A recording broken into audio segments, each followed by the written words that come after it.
thing. Don't touch it. Dad, what's wrong with the telly?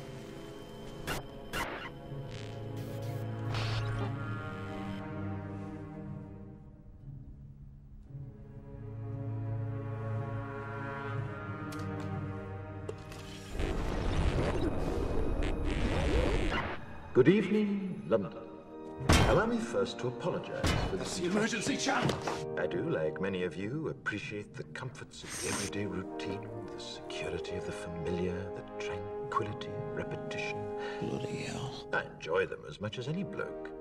But in the spirit of commemoration, Who's that, Mum? whereby those important events of the past, usually associated with someone's death or the end of some awful bloody struggle, are celebrated with a nice holiday, I thought we could mark this November the 5th, a day that is sadly no longer remembered, by taking some time out of our daily lives to sit down and have a little chat.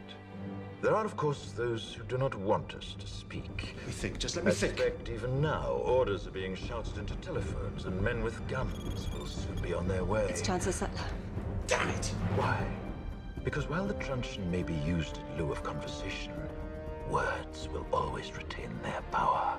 Words offer the means to meaning, and for those who will listen, the enunciation of truth. And the truth is, there is something terribly wrong with this country, isn't there? You designed it, sir. You wanted it foolproof. You told me every television in London. Cruelty and injustice, intolerance and oppression. And where once you had the freedom to object, to think and speak as you saw fit, you now have censors and systems of surveillance coercing your conformity and soliciting your submission. We need cameras. How did this happen? Who's to blame? Well, certainly there are those who are more responsible than others, and they will be held accountable. But again, truth be told, if you're looking for the guilty, you need only look into a mirror. I know why you did it. I know you were afraid. Who wouldn't be? War, terror, disease.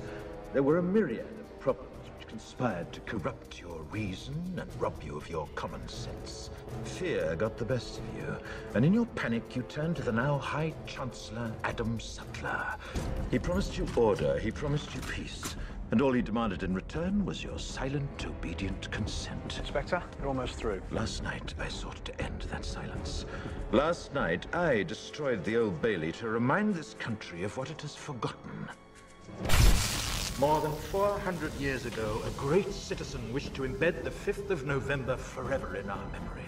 His hope was to remind the world that fairness, justice, and freedom are more than words. They are perspectives.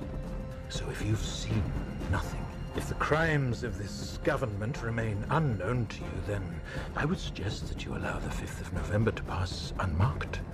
But if you see what I see, if you feel as I feel, and if you would seek as I seek, then I ask you to stand beside me 1 year from tonight, outside the gates of Parliament, and together we shall give them a 5th of November that shall never, ever be forgotten.